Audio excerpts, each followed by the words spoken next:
13. Ponderações de Vicente. Não estava farto de lições, mas, para o momento, havia aprendido bastante. Impressionado com o que me fora dado observar, não insisti com Vicente para prolongar nossa demora no centro de mensageiros.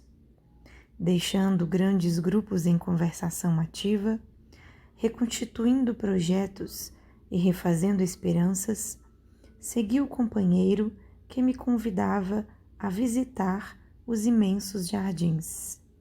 Roseirais enormes balsamizavam a atmosfera leve e límpida. Sinto-me fortemente impressionado, murmurei.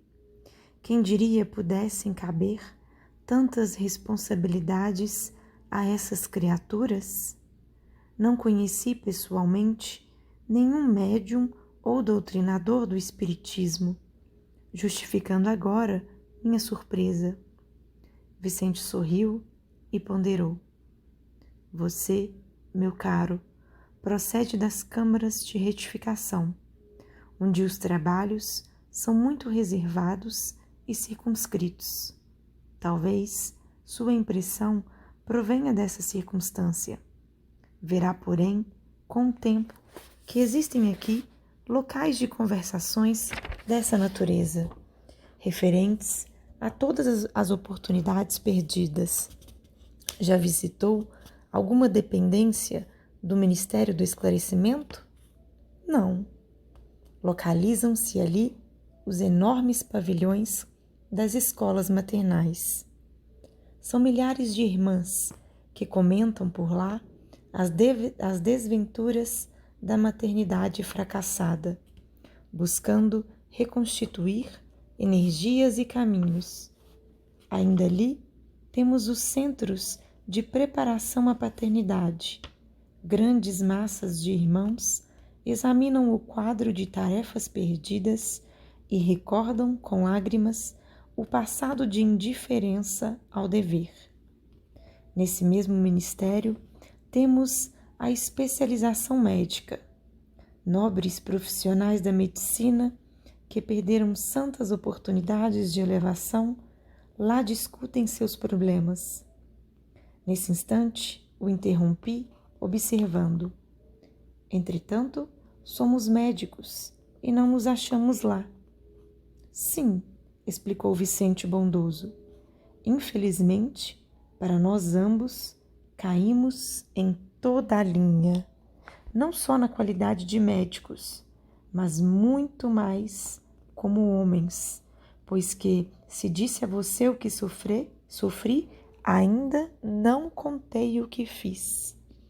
É verdade, concordei desapontado, recordando minha condição de suicida inconsciente. Ainda no esclarecimento, prosseguiu o companheiro, temos o Instituto de Administradores, onde os espíritos cultos procuram restaurar as forças próprias e corrigir os erros cometidos na mordomia terrestre. Nos campos de trabalho do Ministério da Regeneração, existem milhares de trabalhadores que se renovam para a recapitulação das grandes tarefas da obediência. Somos numerosos, continuou sorridente, os falidos nas missões terrestres, e note-se que todos que hajam chegado à zona como nosso lar devem ser levados à conta dos extremamente felizes. Temos aqui 2 ministérios celestiais, como o da elevação e o da união divina, cuja influenciação santificante eleva o padrão dos nossos pensamentos, sem que o percebamos de maneira direta. O estágio aqui, André, representa uma bênção do Senhor, e por muito que trabalhássemos, nunca retribuiríamos a essa colônia na medida de nosso débito para com ela. Nossa situação é a de abrigados em verdadeiro paraíso, pelo ensejo de serviço edificante que se nos oferece. Quanto a outros companheiros nossos, fez longo hiato e continuou. Quanto a muitos, estão fazendo angustiosas estações de aprendizado nas regiões mais baixas. São infelizes, prisioneiros uns dos outros, pela cadeia de remorsos e malignas recordações. No que concerne a medicina, os colegas em bancarrota espiritual são inúmeros. A saúde humana é patrimônio divino e o médico é sacerdote dela. Os que recebem o título profissional em nosso quadro de realizações, sem dele se utilizarem a bem dos semelhantes, pagam caro a indiferença. Os que dele abusam são, por sua vez, situados no campo do crime. Jesus não foi somente o mestre, foi médico também. Deixou no mundo o padrão da cura para o reino de Deus. Ele proporcionava socorro ao corpo e ministrava fé à alma. Nós, porém, meu caro André, em muitos casos terrestres, nem sempre aliviamos o corpo e quase sempre matamos a fé. As palavras sensatas do amigo caíam-me na alma como raios de luz. Tudo era verdade, simples e bela.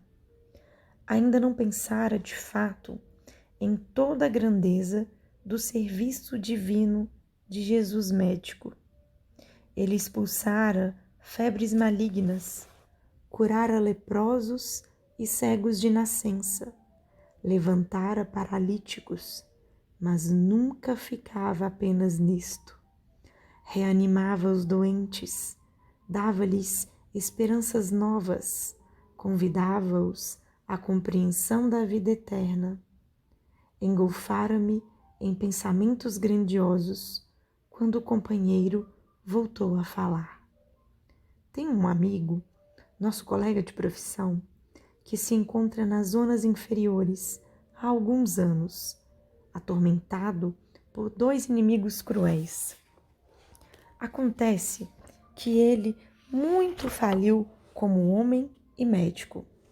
Era cirurgião exímio, mas tão logo alcançou renome e respeito geral, impressionou-se com as aquisições monetárias e caiu desastradamente.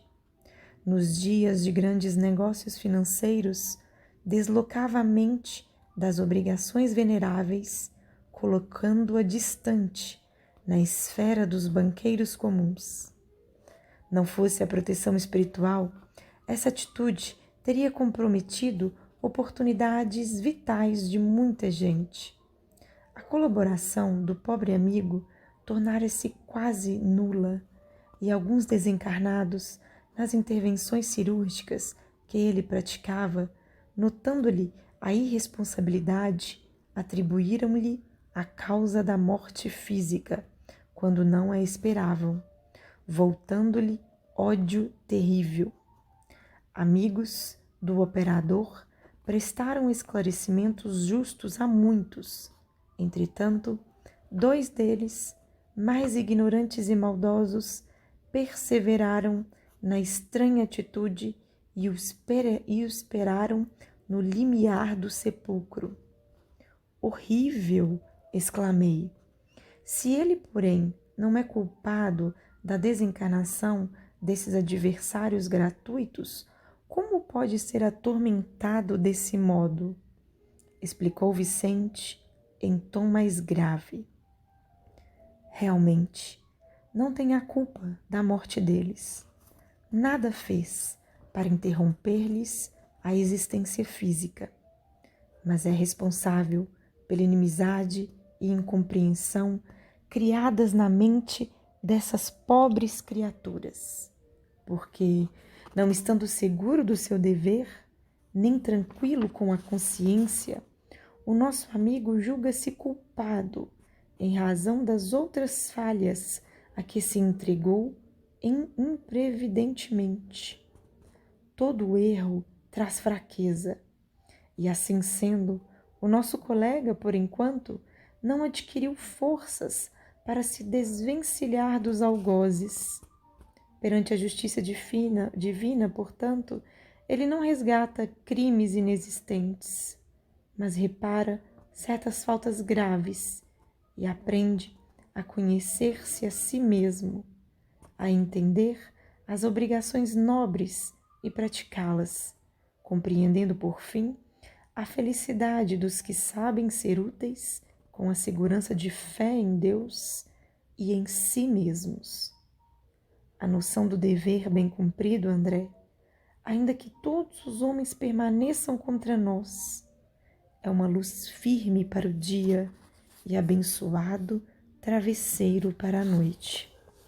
O nosso colega, tendo abusado da profissão, entrou em dolorosa prova. Ah, sim, exclamei, agora compreendo.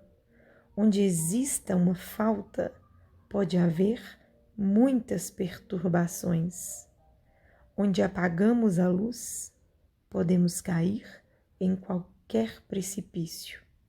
Justamente, calou-se o amigo, andando muito tempo ao meu lado, como se estivesse surpreendido como eu, defrontando as avenidas de rosas.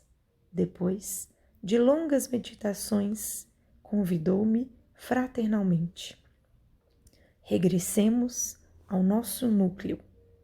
Creio devamos ouvir Aniceto, ainda hoje, referentemente ao serviço comum.